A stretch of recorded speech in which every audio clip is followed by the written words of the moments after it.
अस्सलामु अलैकुम वरहमतुल्लाहि वबरकातुह। उम्मीद करता हूँ आप खैर व आफियत से होंगे। आसान और मुख्तसर तजवीदुल कुरान कोर्स की अल्हम्दुलिल्लाह ये क्लास नंबर 19 है और आज की क्लास में हरूफ कलकला के बारे में पढ़ेंगे। यहाँ पर देखिएगा लिखा है हरूफ कलकला 5 हैं। हरूफ कलकला 5 हैं, 6 मरतबा पढ़ेगा। आपने पढ़ा हरूफ कलकला 5 हैं। वो हरूफ कलकला जो 5 हैं वो यहाँ पर लिखे हैं क़ाफ़ तो बा जीम दाल। क़ाफ़ तो बा जीम दाल, 6 मरतबा पढ़ेगा। अब यहाँ पर देखिएगा लिखा है जब हरूफ कलकला साकिन हो, जब हरूफ कलकला साकिन हो, 6 मरतबा पढ़ेगा। अब यहाँ से पढ़ेंगे तो उनमें कलकला खूब ज़ाहिर होगा, तो उनमें कलकला खूब ज़ाहिर होगा, 6 मरतबा पढ़ेगा। आपने पढ़ा जब हरूफ कलकला साकिन हो तो उनमें कलकला खूब ज़ाहिर होगा। इसका मतलब ये है ये जो 5 हरूफ हैं ये हरूफ कलकला हैं। इन हरूफ कलकला के ऊपर अगर जज़्म आ जाए तो हरूफ कलकला साकिन होंगे, और जब हरूफ कलकला साकिन हो तो हरूफ कलकला में कलकला खूब ज़ाहिर होगा। अब सवाल यह है कि हरूफ कलकला में कलकला खूब ज़ाहिर किस तरह से होगा, तो आइए अब उसके जवाब की तरफ चलते हैं। अब आप यहाँ पर देखिएगा ये है लाम और लाम के ऊपर जज़्म है। जब लाम के ऊपर जज़्म है तो ये लाम साकिन है। अब आप गौर करिएगा कि जब मैं लाम की अदायगी कर चुकूँगा, यानी जब लाम को पढ़ चुकूँगा तो आवाज़ को ख़त्म कर दूँगा। जब लाम को पढ़ चुकूँगा तो आवाज़ को ख़त्म कर दूँगा। जैसे बिस्मिल्लाहिर्रहमानिर्रहीम। अल अल अल। यकीनन आपने गौर किया कि जब मैंने लाम को पढ़ लिया तो उसके बाद आवाज़ को ख़त्म कर दिया। अब दोबारा फिर पढ़ूँगा। अब गौर करिएगा कि जब लाम को पढ़ चुकूँगा तो आवाज़ को ख़त्म कर दूँगा। जैसे अल अल अल। इसी तरह यहाँ पर देखिएगा ये है बा, बा के ऊपर जज़्म है। जब बा के ऊपर जज़्म है तो ये बा साकिन है। अब यहाँ पर भी आप तवज्जो दीजिएगा कि जब मैं बा को पढ़ चुकूँगा, बा की अदायगी कर चुकूँगा तो आवाज़ को ख़त्म कर दूँगा। जब बा को पढ़ चुकूँ तो आवाज़ को ख़त्म कर दूँगा। जैसे अब अब अब। यकीनन आपने गौर किया होगा कि जब मैंने बा को पढ़ लिया था तो आवाज़ को ख़त्म कर दिया था। अब दोबारा फिर पढ़ूँगा। आप तवज्जो दीजिएगा कि बा को पढ़ चुकने के बाद आवाज़ को ख़त्म कर दिया। जैसे अब अब अब। बा को मैंने टोटल 6 मरतबा पढ़ा और इस तरह पढ़ा कि जब बा को पढ़ लिया था तो आवाज़ को ख़त्म कर दिया था। लेकिन अब बा को मैं इस तरह पढ़ूंगा कि जब बा को पढ़ चुकूंगा तो आवाज़ को लौटाऊंगा। यानी बा को जब मैं पढ़ चुकूंगा तो आप गौर करिएगा कि उसके बाद एक और आवाज़ आ रही होगी।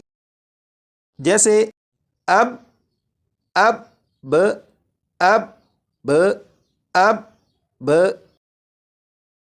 यकीनन आपने तवज्जो दी होगी और आपको मालूम हो चुका होगा कि जब मैंने बा को पढ़ लिया था तो आवाज़ को ख़त्म नहीं किया था, बल्कि उसके बाद एक और आवाज़ आ रही थी।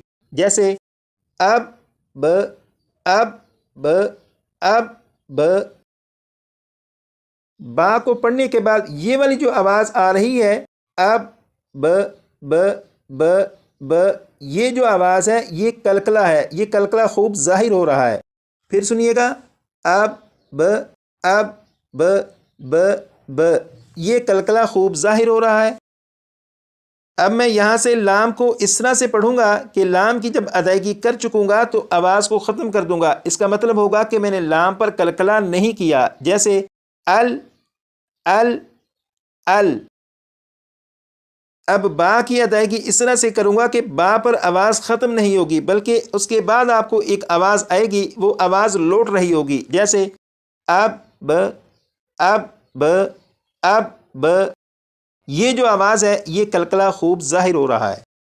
बा पर कलकला खूब ज़ाहिर करके पढ़ने के बारे में जो वजाहत मैंने आपके सामने अर्ज़ की है ये सिर्फ सबक की हद तक है। यानी बा पर कलकला खूब ज़ाहिर करके पढ़ने का जो तरीका अर्ज़ किया है इसका मकसद ये था कि आपको अच्छी तरह मालूम हो जाए कि कलकला खूब ज़ाहिर होता किस तरह से है। ये सिर्फ सबक को समझने की हद तक है, लेकिन जब कलकला करेंगे वो इस तरह से होगा। جیسے یہاں پر با ہے، با پر کلکلا خوب ظاہر کر کے پڑھیں گے تو اس طرح پڑھیں گے اب اب اب اب اب اب اب۔ یہ با کو پڑھ کر آواز لوٹ رہی ہے اور یہ کلکلا خوب ظاہر ہو رہا ہے۔ یہ جو میں نے پڑھا اب اب، اگر اسے سلو رفتار میں پڑھوں تو پھر یہ آواز اس طرح سے بن جائے گی اب اب ب اب ب اب ب، یہ سلو رفتار سے۔ لیکن کلکلا جس طرح سے کریں گے وہ یہ طریقہ ہے اب اب اب۔ تو امید کرتا ہوں کلکلا کو خوب ظاہر کرنے کے بارے میں آپ کو معلوم ہو چکا ہوگا۔ آئیے اب اس کی پریکٹس کرتے ہیں۔ اب یہاں پر دیکھیے گا یہ ہے با، با کے اوپر جزم ہے یعنی یہ با ساکن ہے اور یہ با حروف کلکلا میں سے ہے۔ جب یہ با حروف کلکلا میں سے ہے اور ساکن ہے تو اس میں کلکلا خوب ظاہر کر کے پڑھیں گے اور وہ اس طرح پڑھا جائے گا جیسے 6 مرتبہ میں پڑھوں گا، اس کے بعد 6 مرتبہ آپ پڑھیے گا اب اب اب اب اب اب، 6 مرتبہ آپ پڑھیے گا۔ اب یہاں سے پڑھیں گے اب اب اب اب اب اب، 6 مرتبہ پڑھے گا۔ اب یہاں سے پڑھیں گے اب اب اب اب اب اب، 6 مرتبہ پڑھے گا۔ یہ جو آپ نے پریکٹس کی، اتنی سی پریکٹس سے اگر آپ یہ کہیں کہ کلکلا خوب ظاہر کر کے پڑھنا آپ کو آ چکا تو ابھی مشکل ہے۔ کم از کم 60 سے 70 مرتبہ پڑھے گا تو انشاءاللہ یہ آپ کو یاد ہو جائے گا۔ 6 مرتبہ انہیں میں پڑھوں گا۔ جب 6 مرتبہ پڑھ چکوں آپ ویڈیو کو روک لیجیے گا اور جتنی مرتبہ پڑھنا چاہیں پڑھ کر انہیں یاد کر لیجیے گا، جیسے اب اب اب اب اب اب۔ یہاں پر ویڈیو کو روک کر اس کی پریکٹس کر لیجیے گا۔ جب آپ اس کی پریکٹس کر چکے ہیں اس کے بعد پھر یہاں سے اب اب اب اب اب اب، یہاں بھی ویڈیو کو روک کر اس کی پریکٹس کر لیجیے گا۔ جب آپ اس کی پریکٹس کر چکے ہیں تو پھر اسے پڑھیے گا اب اب اب اب اب اب۔ اگر آپ با پر کلکلا کرنے کی بھرپور پریکٹس کر لیں گے تو قرآن پاک کے سبق پر جب پہنچیں گے تو قرآن پاک میں کلکلا خوب ظاہر کر کے پڑھنا ہوگا تو پھر آپ کے لیے پڑھنا مشکل نہیں ہوگا انشاءاللہ تعالی۔ آج کے لیے اتنا ہی رکھیں گے۔ یہ والا سبق کلاس نمبر 20 میں پڑھیں گے۔ اپنا خیال رکھیے گا، دعاؤں میں یاد رکھیے گا۔